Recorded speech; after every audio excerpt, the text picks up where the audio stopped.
Bon, allez, bonjour tout le monde. J'espère que tout le monde est bien connecté et que tout le monde va commencer à faire attention. Je commence par vous donner quelques instructions. Nous commençons le cours le mardi et le jeudi de 13h30 à 15h30. Ensuite, une petite pause d'un quart d'heure, 20 minutes. De là, nous terminerons à 17h30. Vous comprenez, ce calendrier et cet horaire est prévu pour vous permettre de terminer l'année, si possible, en décembre. Donc, vous souffrirez, et le professeur avec vous aussi, pour tenir le plus longtemps possible pendant les heures de cours. Deuxième instruction. À la fin de chaque exposé, vous pourrez poser des questions. S'il y en a beaucoup, je répondrai à une partie. Sinon, je répondrai à toutes les questions à la fin du cours et avant de commencer la séance suivante. J'espère que jusqu'à présent, tout le monde suit. Est-ce que le débit est trop rapide? Vous avez le plan sous les yeux. Vous pouvez le recopier tranquillement. C'est celui-là que nous suivrons principalement. Je veux savoir si la cadence est trop rapide ou s'il faut parler plus lentement. Assistant BI, vous pouvez me répondre. Assistant BI.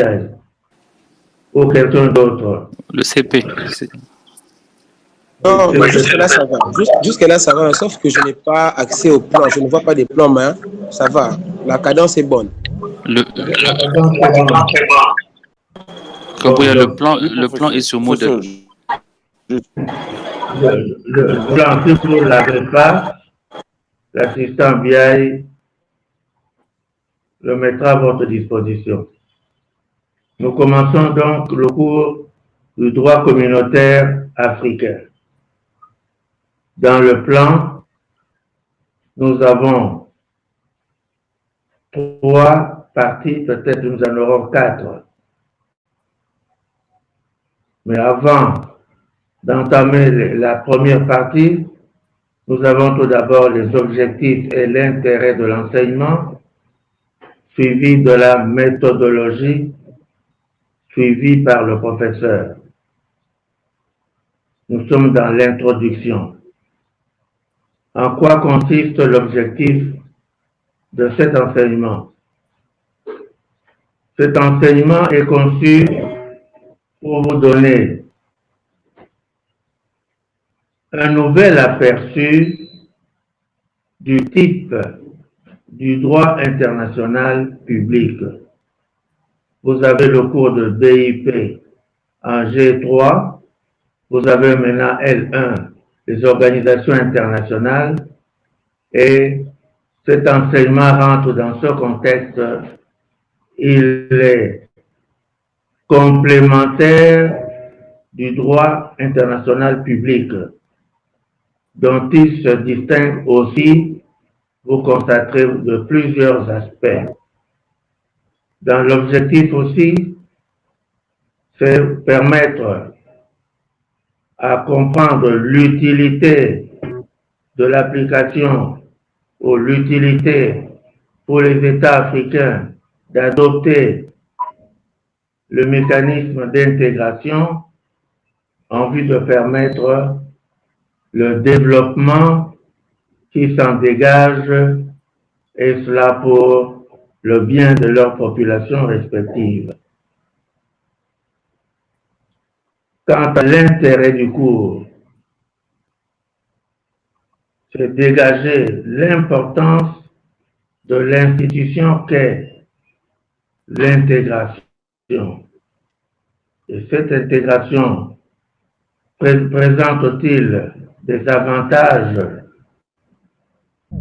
pour les États africains où ils peuvent s'en passer et prétendre néanmoins réaliser leur propre développement. Nous verrons si cette équation peut être suivie par les États africains ou s'ils peuvent trouver d'autres voies possibles pour servir les intérêts du développement de leurs populations respectives. L'intérêt de cet enseignement vous est destiné à vous. Quand vous serez des acteurs politiques,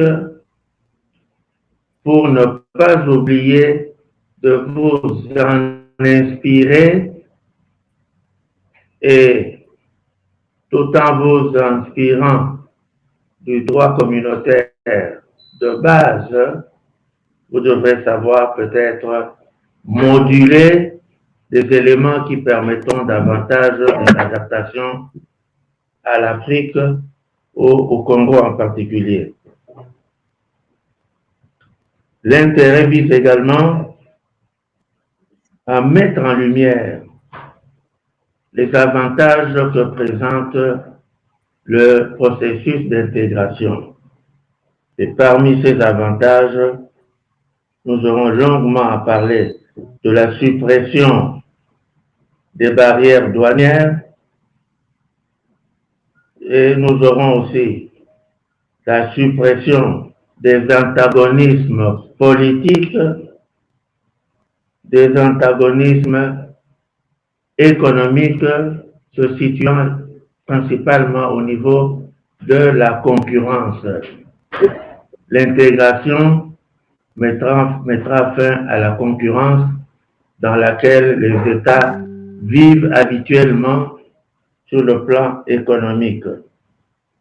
Et l'intégration présentera une nouvelle forme de collaboration et de coopération entre les États.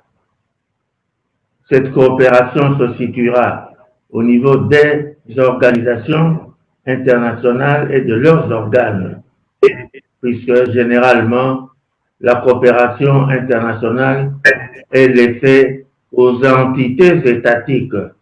Cette fois-ci, c'est au niveau des organes des organisations internationales que la coopération internationale va se réaliser vers les États.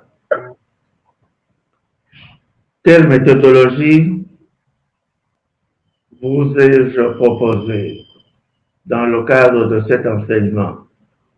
Nous ferons une étude comparative de façon soutenue entre les mécanismes des organisations internationales africaines qui évoluent vers leur intégration pour voir si ils ont des adaptations à faire ou s'ils peuvent cheminer en suivant le modèle initié par l'organisation qui est devenue aujourd'hui l'Union européenne. Voilà pour la méthodologie et ceci clôture l'introduction à cet enseignement. La première partie du cours est consacrée aux généralités sur le droit dit communautaire. Des généralités sur le droit dit communautaire.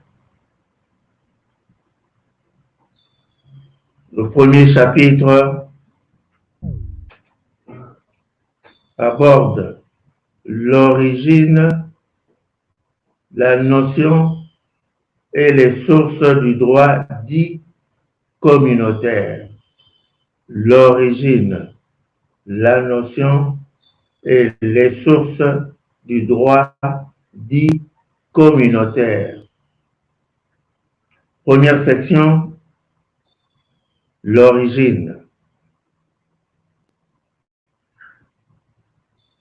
La genèse du droit, qui est qualifié aujourd'hui le droit communautaire, vient de systèmes juridiques et des mécanismes des institutions issus à l'époque d'un groupe d'États européens qualifié de la Petite Europe. La Petite Europe est aujourd'hui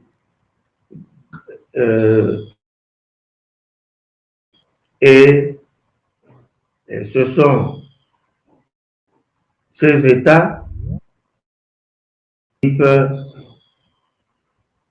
qui ont participé au mécanisme que les autres peuvent suivre dans le droit communautaire. Et ce droit communautaire, plus particulièrement, vient de la déclaration faite à l'époque par Robert Schuman. Robert Schuman fut ministre français des Affaires étrangères. Ce monsieur avait fait une déclaration dans laquelle il proposait à l'Allemagne la création d'une organisation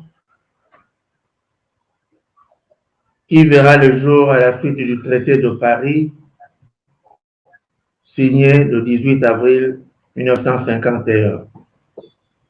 Par ce traité, l'organisation préconisée par Robert Schuman aux Allemands a été qualifiée la CECA, C-E-C-A, Communauté européenne du charbon et de l'acier. La proposition faite à l'Allemagne doit être soulignée. Vous n'oublierez pas, en effet, je l'espère, que les États européens ont subi à 2 reprises, en 1914 et en 1939-1945, l'agression de l'Allemagne qu'accompagnaient d'autres alliés. Ce n'est donc pas par hasard qu'un Français propose à un pays jadis ennemi de créer ensemble une organisation qualifiée CECA. CECA, Communauté européenne du charbon et de l'acier. Pourquoi le charbon? Pourquoi l'acier? Dans ces années-là, nous sommes aux années 50, le charbon représentait une grande importance dans le développement, dans l'économie des États. Il y a l'industrie, il y a aussi les besoins ménagers qui fonctionnaient grâce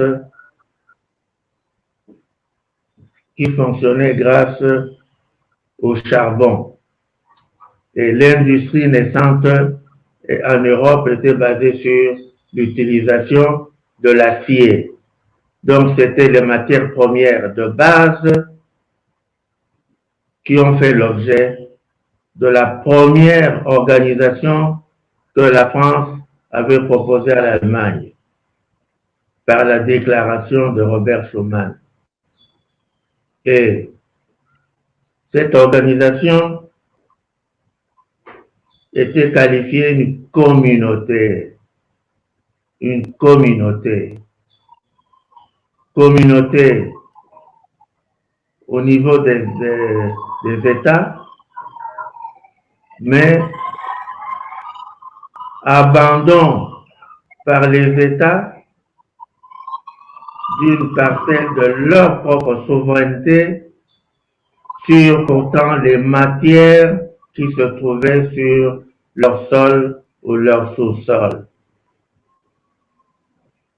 On a parlé de la supranationalité, langage nouveau, en droit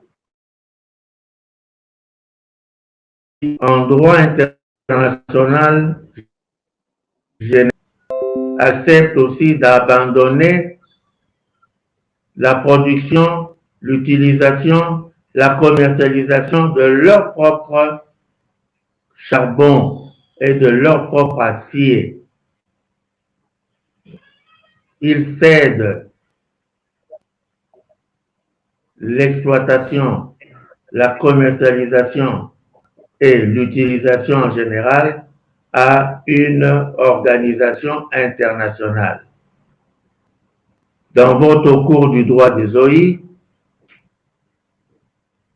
vous apprendrez ou vous savez que les OI fonctionnent grâce à leurs organes. Ces organes ne se confondent pas avec ceux des États membres. Ce sont des organes propres de ces entités que sont les organisations internationales. Et voilà le pouvoir qui est donné à une entité fictive, en l'occurrence une organisation internationale, qui va exploiter le charbon et l'acier en lieu et place des États membres, d'en assurer la commercialisation et de distribuer les dividendes perçus selon ce que l'organisation voudrait donner et non pas selon les besoins de chacun. Nous verrons également à souligner cet aspect dans le fonctionnement des organisations internationales. Les organisations ne donnent pas aux États nécessairement ce dont ils ont besoin, mais ce que l'organisation croit convenir aux besoins des États. Voilà donc l'origine de ce droit communautaire. C'est le droit qui a été créé dans le fonctionnement de l'organisation appelée la CECA, et ce sont ces mécanismes que nous verrons plus tard qui vont donner la quintessence de la charpente juridique de ce nouveau système juridique appelé droit communautaire. Deuxième section, notion du droit communautaire après l'origine du droit communautaire. Le droit, l'origine, en un mot, vient de l'organisation créée au départ entre la France et l'Allemagne, organisation à laquelle d'autres États européens adhéreront. C'est de cette organisation qu'est venu le droit appelé le droit communautaire. Maintenant, qu'est-ce qu'on entend par droit communautaire? C'est l'objet de notre deuxième section. Le système juridique issu, c'est le système juridique issu du processus d'intégration par la supranationalité. Supranationalité ou l'acceptation par les États européens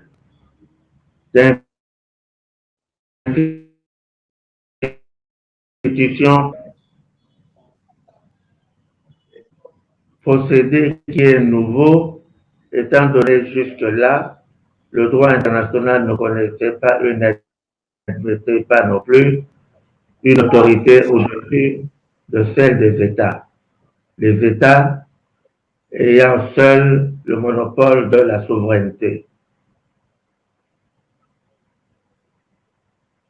Voilà en ce qui est de la notion du droit communautaire. C'est cette notion du droit dans les mécanismes qui sont au-dessus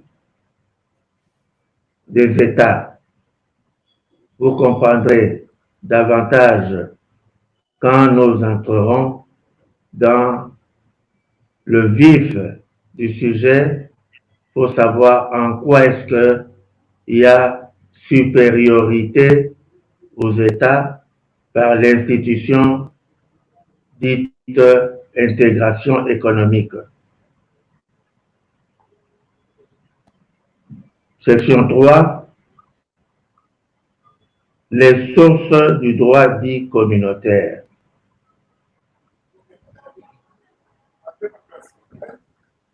On distingue généralement deux ordres de sources.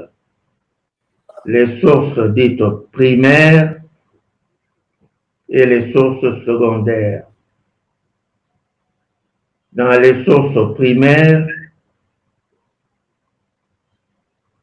nous avons les dispositions des conventions portant création des organisations qui rentrent dans le secteur de l'intégration économique, puisqu'à côté de la CECA qui a donné tout de suite l'émergence du droit dit communautaire, nous devons également ajouter les deux autres organisations que les États européens avaient créées avant la CECA.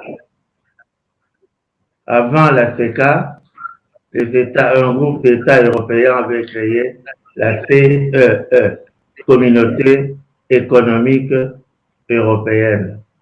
Communauté économique européenne. La Communauté économique européenne a été créée par le traité de Rome. Le même jour, à Rome, par un traité, on a créé deux organisations. La CEE, Commission, Communauté économique européenne, et la communauté et l'Euratom qu'on appelle couramment l'Europe atomique. C'est la communauté européenne de l'énergie atomique. Communauté européenne de l'énergie atomique. Donc c'était 6 États qui ont créé par le traité de Rome ces deux premières communautés. La CECA a été créée en 51. Donc c'est bien après les deux organisations nées du traité de Rome. Et les États vont au fur et à mesure évoluer en adhérant à cet ensemble de traités. Donc les sources primaires du droit dit communautaire viennent des dispositions des traités, des instruments juridiques portant création des organisations concernées. Dans le cas d'espèce, nous avons la CECA, précédée de la CEE et de la CEA, l'énergie atomique, et ce sont donc ces traités qui constituent les sources qu'on a qualifiées de primaires. À côté des sources primaires, nous avons la deuxième catégorie de celles qu'on appelle les sources secondaires. Les sources secondaires sont des dispositions et l'ensemble des mesures édictées par les organes des organisations internationales. Je répète, il s'agit de dispositions et de l'ensemble des mesures. Dispositions, vous êtes juriste, ce sont des textes comme tels, des textes de traité, des textes juridiques. Mais il n'y a pas que des textes juridiques que ces organisations élaboreront. Ces organisations ont pris aussi plusieurs ensembles de mesures au niveau de leurs organes et ces mesures ainsi que ces dispositions s'appliquent sur le territoire des États. Voici l'énumération des sources dites secondaires. Je fais d'abord l'énumération, ensuite nous donnerons la notion de chacune de ces sources. Nous avons les règlements, nous avons les directives, nous avons les décisions, nous avons les recommandations, nous avons les résolutions, nous avons aussi les vœux, les avis. Pour vous faciliter la compréhension de ces mesures des sources secondaires,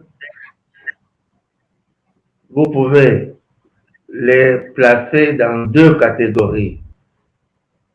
La première catégorie comprendrait les sources que toute organisation internationale utilise dans son fonctionnement. Les sources, on peut dire traditionnelles. Les sources traditionnelles sont les recommandations, les résolutions, les décisions, les avis et les vœux. Dans le fonctionnement des organisations internationales, vous trouverez ces éléments dans chaque organisation internationale. Mais nous avons des spécificités ici dans le droit communautaire. Nous soulignons les règlements et les directives. Le vocable règlement vient du droit interne, du droit administratif et du droit interne. Les règlements, il y a les lois, les règlements, qui sont des dispositions d'application des lois dans le droit interne. Le droit communautaire a emprunté le terme, le vocable de règlement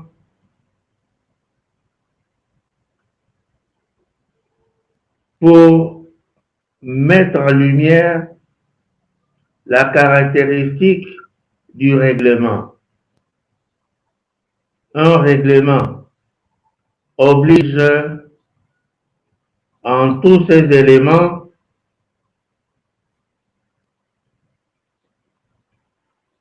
quant au résultat.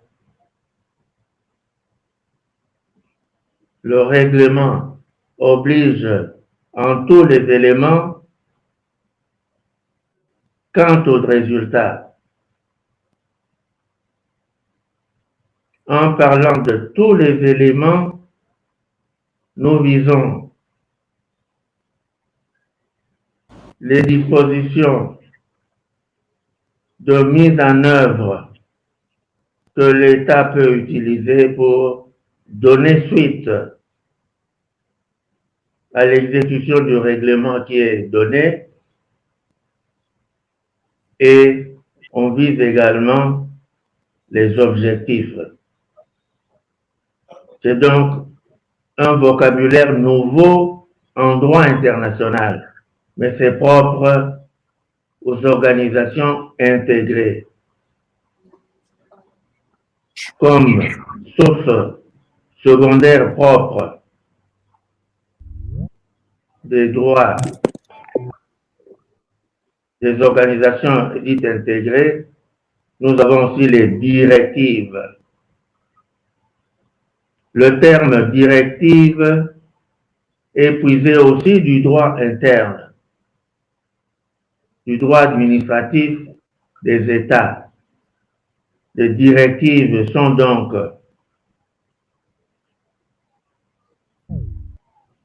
des mesures, des instructions que le supérieur donne pour permettre l'application des textes précis. Vous voyez, la directive vient du supérieur. Ici, en utilisant la directive, on insinue aussi l'idée d'une présence au-dessus des États. Et les directives doivent être suivies. Les directives sont obligatoires et exécutoires. Obligatoires et exécutoires. Tandis que quand nous avons parlé des règlements, le règlement laisse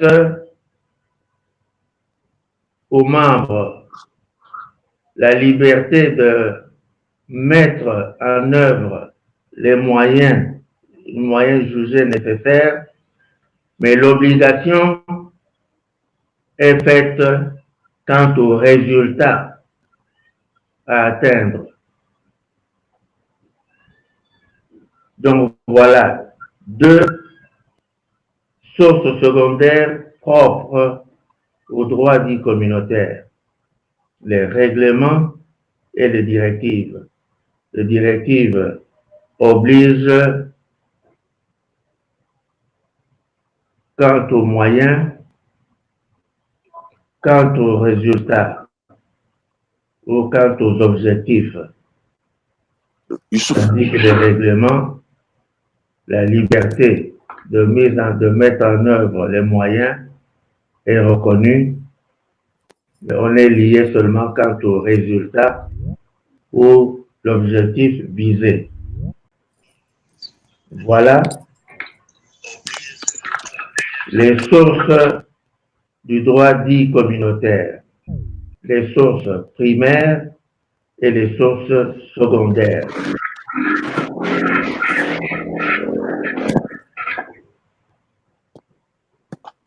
Nous allons voir maintenant le chapitre qui va nous dégager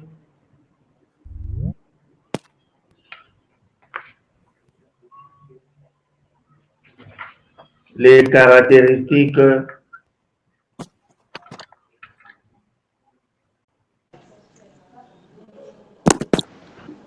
les avantages du droit dit communautaire en général, les caractéristiques, les avantages du droit dit communautaire en général.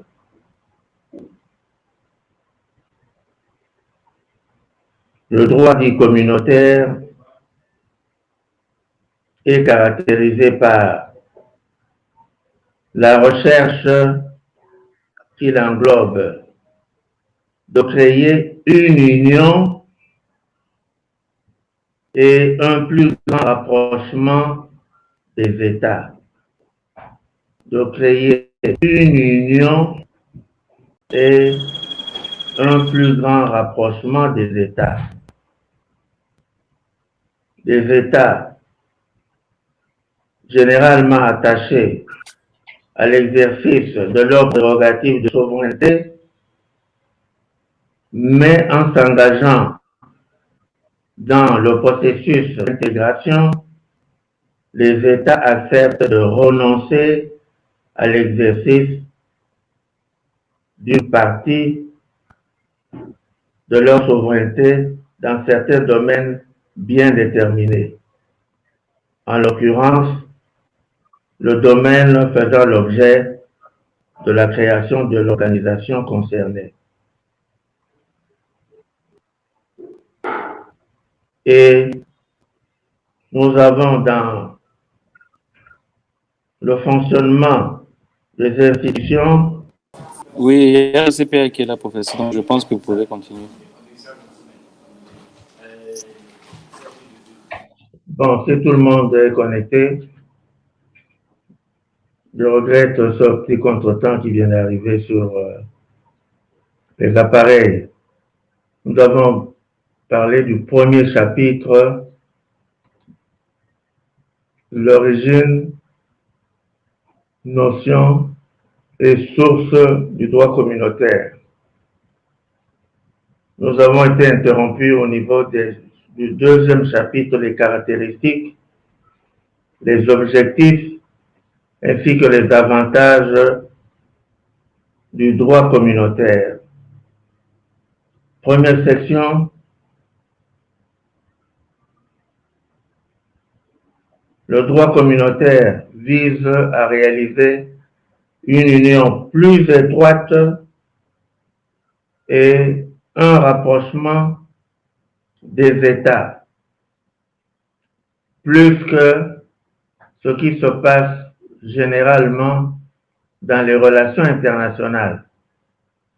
Dans les relations internationales, les États s'entendent pour conclure des traités, des accords en vue de réaliser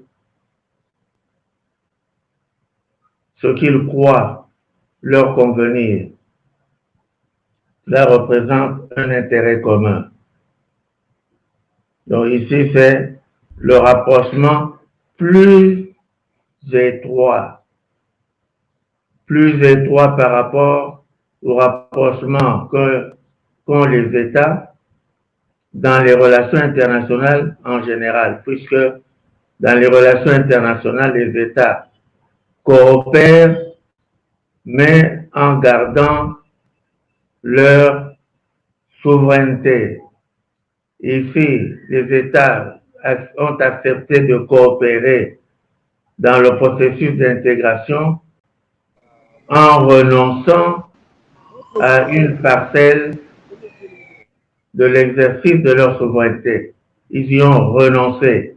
Donc, ils veulent créer une union beaucoup plus étroite et un rapprochement entre eux d'abord. Deuxième caractéristique, par le processus d'intégration, les États visent aussi un rapprochement de leur population,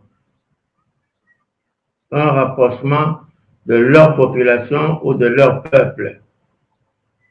C'est aussi quelque chose de nouveau dans les relations internationales où les États se limitent à se préoccuper, à sauvegarder ou à rechercher leurs intérêts d'abord en tant qu'entité.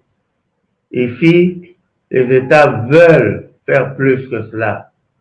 Mais dans le mécanisme de l'intégration, nous verrons aussi la volonté d'assurer la représentation des peuples ou des populations des États.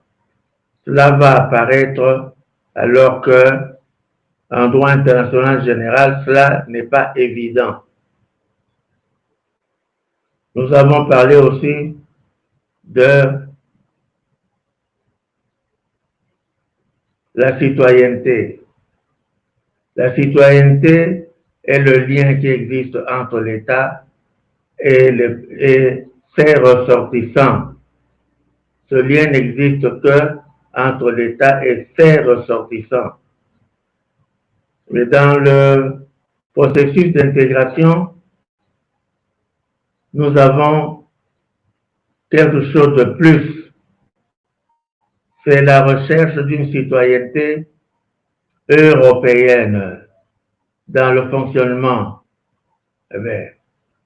tous les citoyens des États membres peuvent circuler librement, peuvent créer des services, même en dehors de leur propre territoire national.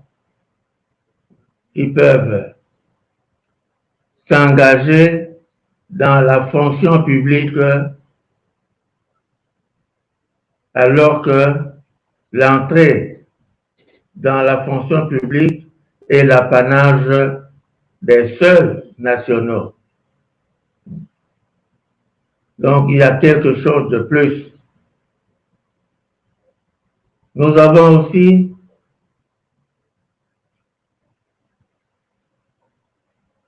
la reconnaissance des droits politiques et des droits sociaux traditionnels qui sont réservés aux États, mais ici, les autres États, c'est-à-dire les États membres des communautés, assurent aussi la protection des droits politiques et sociaux de tous ceux qui sont sur leur territoire et qui ont la nationalité d'un des États. Donc, on est au-delà de la nationalité qui restreignait le lien entre l'État. Ici, c'est n'importe quel État membre de l'Union de la communauté, n'importe quel État peut protéger, a l'obligation même de protéger les personnes qui se trouvent sur son territoire, quand bien même ces personnes ne seraient pas ces nationaux. Il y a un élargissement de la notion de citoyenneté et de protection des droits politiques. Nous avons également un mécanisme qui déroge à la protection diplomatique. La protection diplomatique, vous l'avez étudiée dans votre droit du droit des OI, est limitée pour assurer la protection des ressortissants des États. Et c'est le lien de nationalité qui permet à l'État dont le national a subi un préjudice quelconque de lui accorder sa protection, c'est-à-dire de se substituer à l'individu pour demander réparation à l'État auteur du préjudice. Vous voyez donc ici, on va au-delà de la nationalité.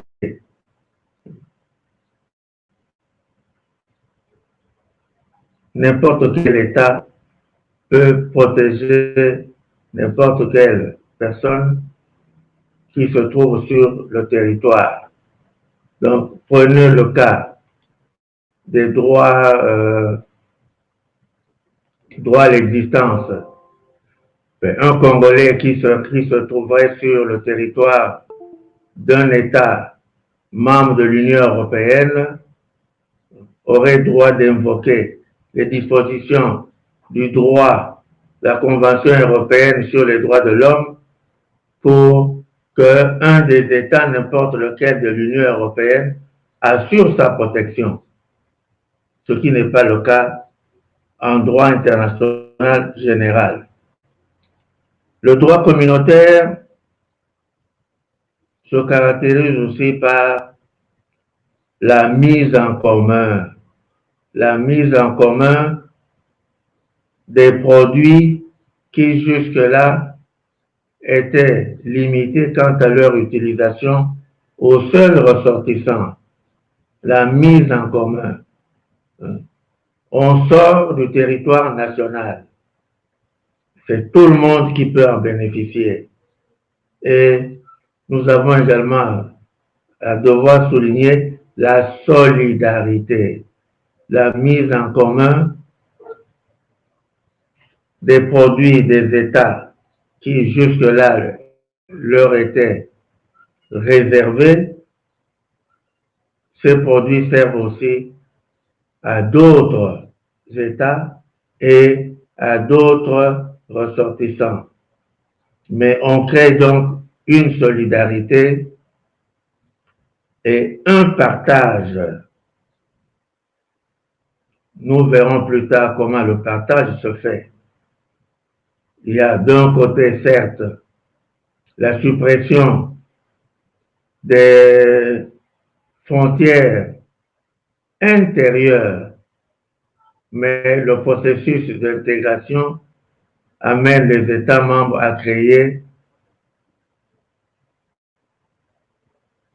une frontière extérieure commune. Frontière extérieure commune. Nous avons aussi l'institution dite de la supranationalité qui est caractéristique de l'intégration. Eh bien, ce sont ces institutions que nous aurons à examiner. Maintenant, les caractéristiques du droit communautaire comme tel. De ce droit se veut être au-dessus du droit interne qui était l'apanage de chaque État. Le droit communautaire est supérieur à toutes les dispositions du droit interne, y compris les dispositions constitutionnelles des États. Et la supériorité du droit communautaire fait que il y a abrogation tacite, autre phénomène propre du droit communautaire. Il y a abrogation automatique, tacite de toute disposition du droit interne contraire au droit communautaire.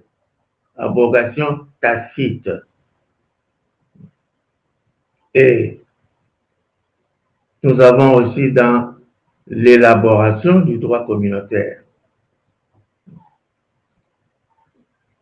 Tout ce qui est élaboré par les organes communautaires, c'est-à-dire les organes des organisations internationales intégrées, s'applique directement, ont un effet juridique direct sur le territoire des États membres, alors qu'en droit international général, pour qu'une disposition de l'ordre juridique international puisse être invoquée dans l'ordre juridique interne, il y a plusieurs mécanismes qui sont exigés. C'est la ratification du traité et l'approbation, c'est-à-dire l'autorisation que les membres des chambres parlementaires donnent pour qu'un texte international puisse s'appliquer sur le territoire national.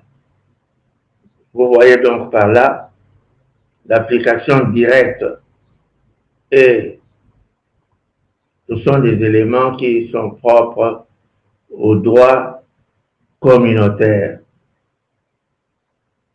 Nous avons aussi des sanctions. Et la matière des sanctions, vous le saurez quand vous serez plus avancé dans le cours du droit international et plus particulièrement du droit des OI, mais vous constaterez que dans les relations internationales en général, les sanctions ne s'appliquent pas aussi facilement. La règle est que l'État qui est sanctionné doit lui-même accepter d'appliquer les sanctions contre lui. S'il n'accepte pas, eh bien, les sanctions resteront lettre morte. Ici, dans le droit communautaire, il y a une contrainte, il y a une obligation pour les États de donner suite et il existe des mécanismes de contrôle de l'exécution des mesures dérivant du droit communautaire. Mais là, ce sont des éléments importants qu'il faut relever. Je voudrais également ajouter plus particulièrement une spécificité du droit communautaire. Dans le droit international général, il est interdit aux États de s'immiscer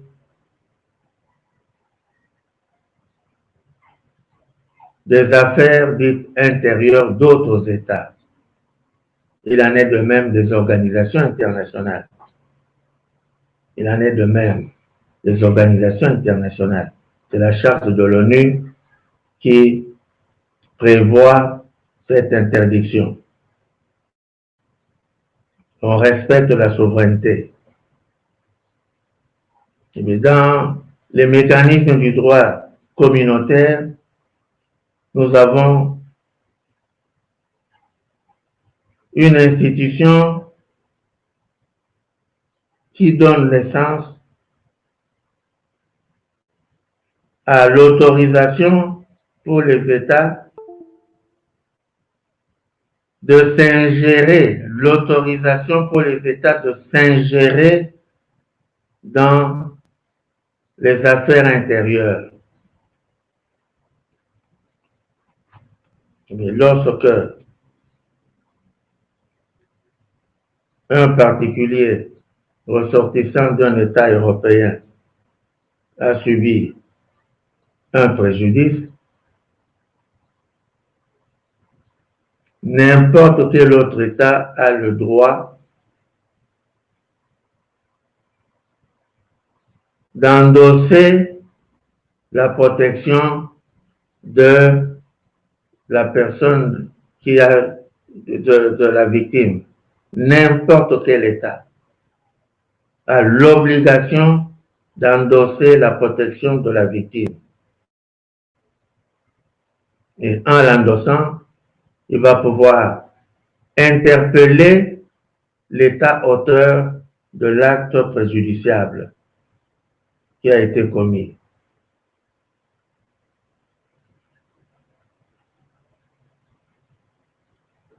L'ingérence existe et c'est un droit qu'ont les États quand ils s'engagent dans l'intégration.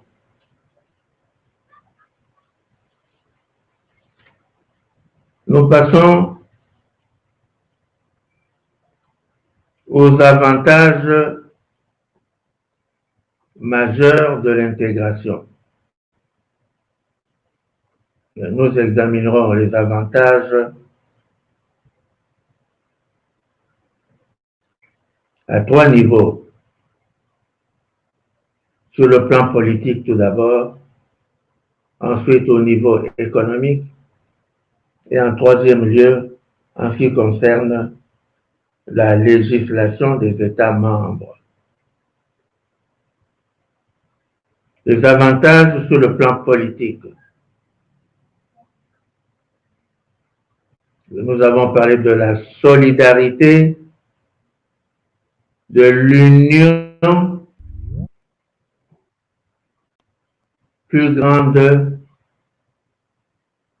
qui provient de l'institution intégration. Les États sont plus rapprochés dans l'intégration qu'ils le sont dans les relations internationales générales. Il y a une coexistence d'intérêts. Il y a donc obligation d'entente. Et nous verrons sur le plan politique également, comme il y a entente renforcée, il en découle une suppression ou une diminution des velléités de conflit, des velléités de conflit. Sinon, l'intégration ne fonctionnerait pas si les États n'étaient pas engagés dans une forte entente.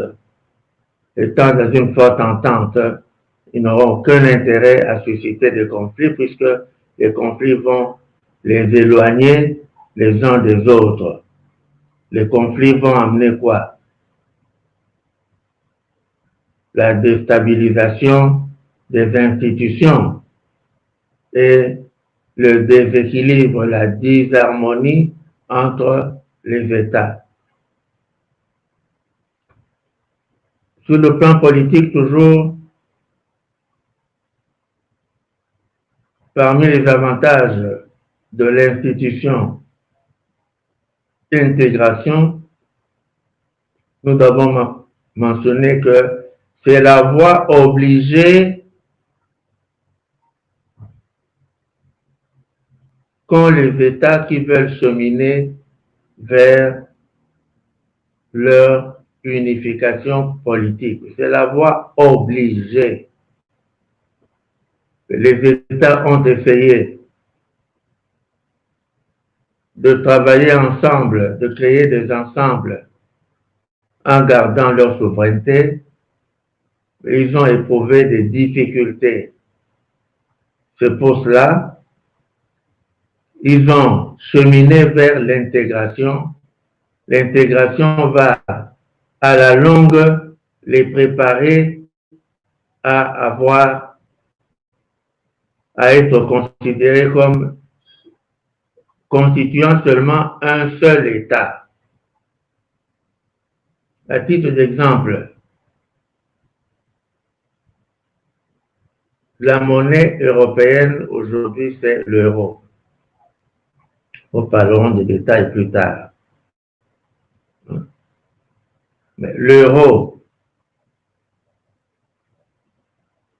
en étant appliqué sur tous les États membres de l'Union européenne, ce qui devra être le cas, puisqu'ils ont l'obligation à long terme d'adopter tous la monnaie unique, l'euro, eh bien, ce sera comme si tous les États constituent un seul ensemble.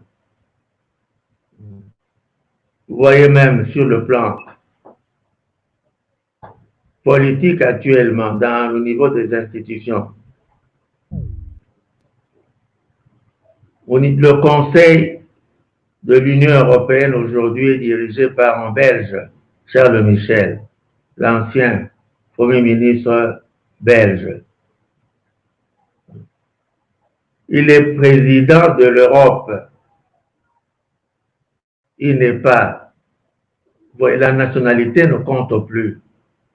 Oh, on est censé avoir tous la nationalité européenne. Donc, ça devient indifférent que l'Europe soit dirigée par un Allemand, un Belge, un Français, un Italien à tour de rôle, etc. Vous voyez également l'avantage politique sur le plan financier. À la suite des rencontres des organes de l'Union européenne, le budget a été décidé de laisser à la compétence de l'Union. Les États ne peuvent plus élaborer librement leur propre budget. Les éléments, les grandes lignes du budget, c'est l'Europe qui décide de ce que chaque État devra faire. Vous voyez, à la longue, c'est précisément ce que les États veulent. Autre exemple,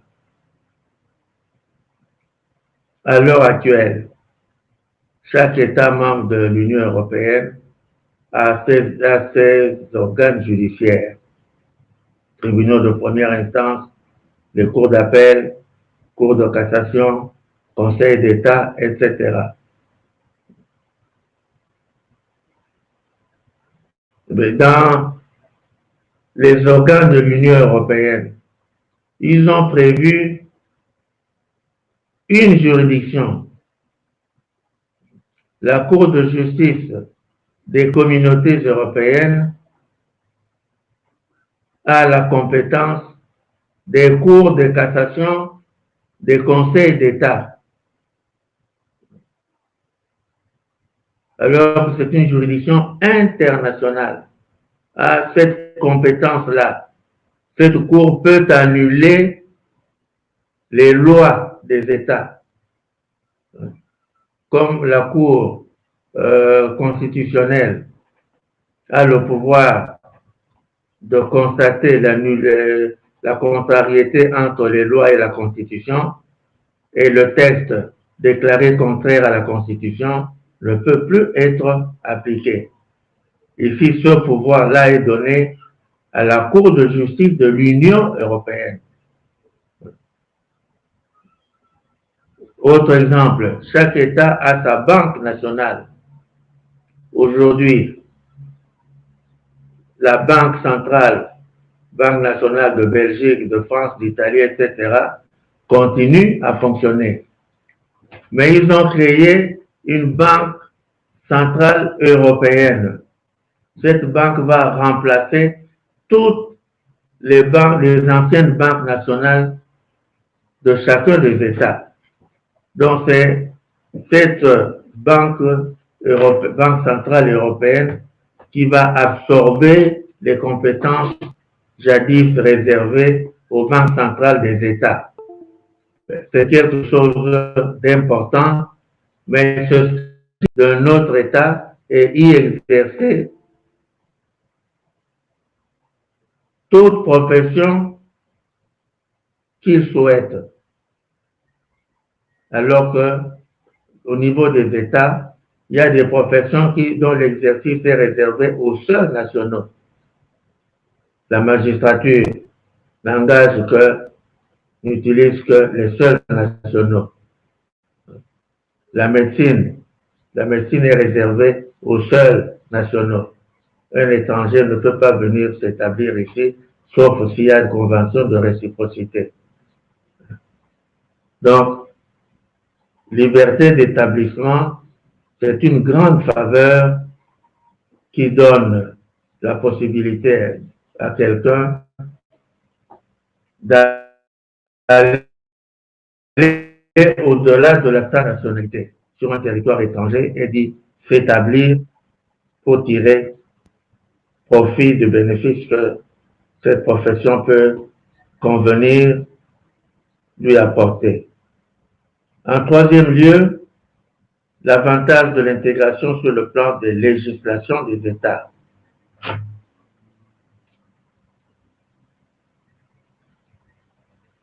Quand les États décident de s'engager dans l'intégration, ils s'obligent à suivre. Les États décident de s'engager dans l'intégration conduite commune. Cette ligne de conduite s'oblige à suivre. Les États décident, nous verrons, de s'engager dans l'intégration conduite commune. Nous en parlerons plus tard. Cette ligne de conduite à suivre. Les États décident, nous verrons, de s'engager dans l'intégration conduite commune. Les communautés économiques et avant la CECA, la CECA, il a existé d'autres organisations européennes qui ont fonctionné et dont ils ont hérité les habitudes. Nous verrons cela quand nous évoquerons le passé avant la création des communautés européennes. Ici, c'est la législation qui devient commune. Chaque État élabore sa législation dans le cadre de sa souveraineté, dans le cadre de ses intérêts. Ce n'est plus le cas dans une communauté, dans une organisation intégrée. c'est les organes communautaires qui élaborent les règles. Et ces règles sont imposées aux États. Donc, ces États multiples, pour l'Union européenne, ils sont 27 aujourd'hui. La Grande-Bretagne s'étant retirée. Mais c'est la même législation qui est partout dans les 27 États membres. Donc, c'est comme si on se trouve sur, je vois bien qui se déplace, j'espère qu'il n'y a pas. Il a des écouteurs. J'espère que les États qui ont renoncé à leur souveraineté ne vont plus continuer à légiférer dans un domaine concurrentiel. Et si jamais ils le faisaient, cette loi serait caduque automatiquement. Puisque dans le processus, le droit communautaire prime, nous l'avons vu, le droit interne est supérieur au droit interne. Si le droit interne entre en contradiction avec le droit communautaire, il y a abrogation tacite automatique.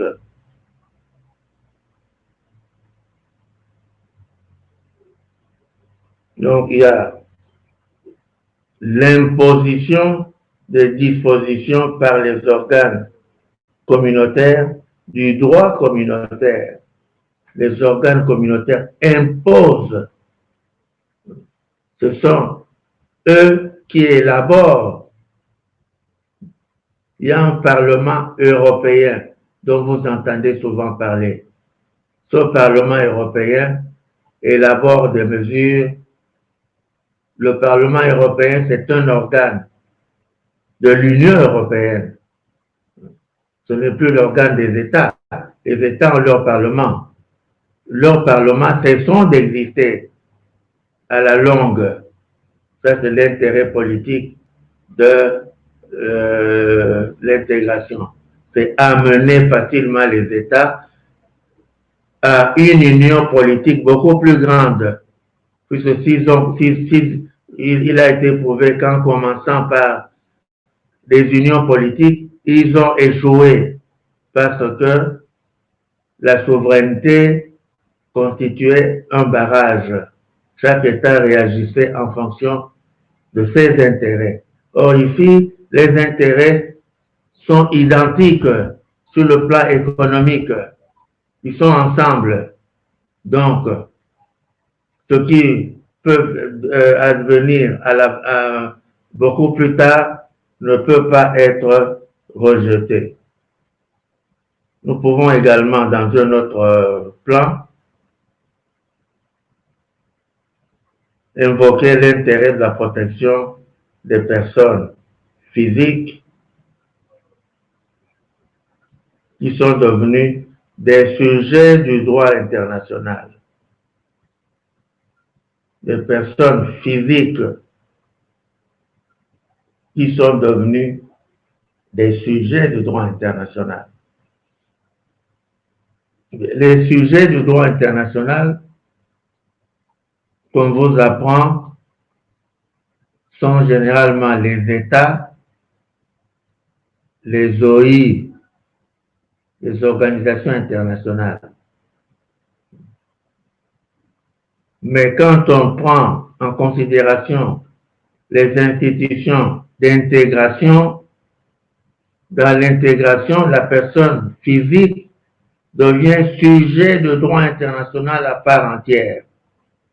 Ce sont les États qui s'obligent à défendre les personnes physiques, alors que dans les relations internationales, l'État n'a aucune obligation de défendre ses propres ressortissants qui subiraient même des préjudices. C'est le droit propre de l'État d'exercer sa protection diplomatique. L'État n'a pas d'obligation de protéger ses ressortissants qui sont victimes dans leurs biens dans leur physique de la part des actes d'autres États. Ici, les personnes physiques dans le droit communautaire deviennent des sujets de droit international. Donc, dans la culture, dans l'énumération des sujets de droit international, vous devriez avoir à l'esprit que les personnes physiques qui sont des sujets de droit international dans le droit communautaire, ces personnes physiques sont aussi des sujets de droit international. Celui qui l'oublierait, après le cours du droit d'intégration, serait à reprocher. Donc nous avons aussi derrière la personne physique la nouvelle vision de l'humain. L'humain devient au centre des préoccupations. Pour comprendre la place qu'occupe actuellement l'humain, on parle des droits de l'homme, etc. Mais ça vient d'où? C'est parce qu'auparavant, c'était l'État qui était le souverain. L'État avait droit de vie, droit de mort sur des personnes. À la longue, avec l'évolution, on a cherché à protéger l'être humain. Et c'est à la suite de tout cela que nous avons la personne physique qui devient une préoccupation importante de l'État. Donc l'État, dans l'intégration, doit protéger, l'État doit assurer la vie, l'État doit assurer le développement. Vous voyez, quand on parle des droits de l'homme, il est des droits que les Congolais ignorent.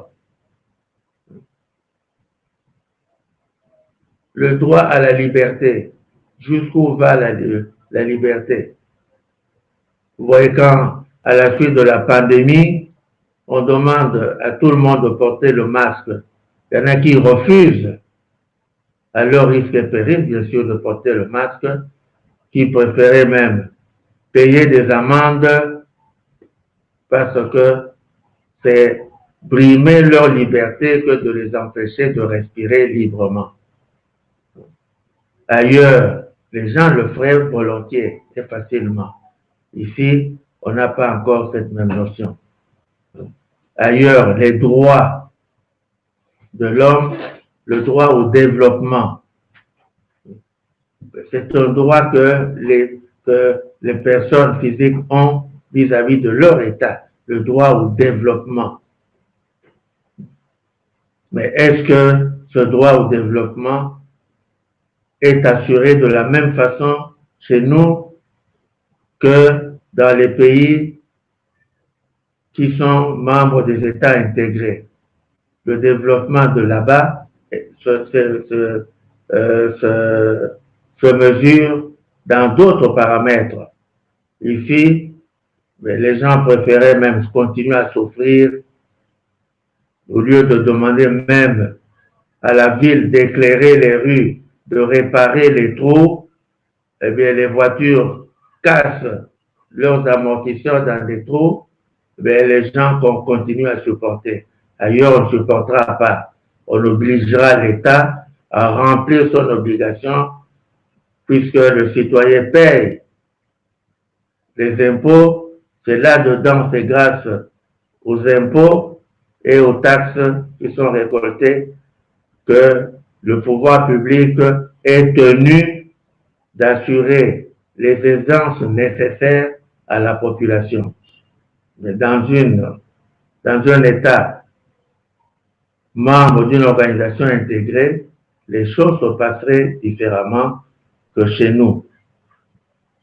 Voilà ce que nous pouvons dire sur les trois plans, les avantages de l'intégration au plan politique, au plan économique, sur le plan des législations et maintenant en ce qui concerne l'élévation de l'être humain au niveau jamais atteint auparavant.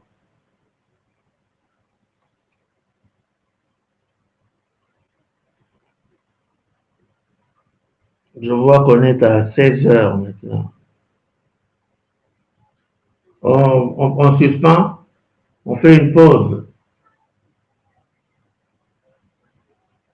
Si l'assistant bien m'entend, on est à 16 heures. Oui. On fait une pause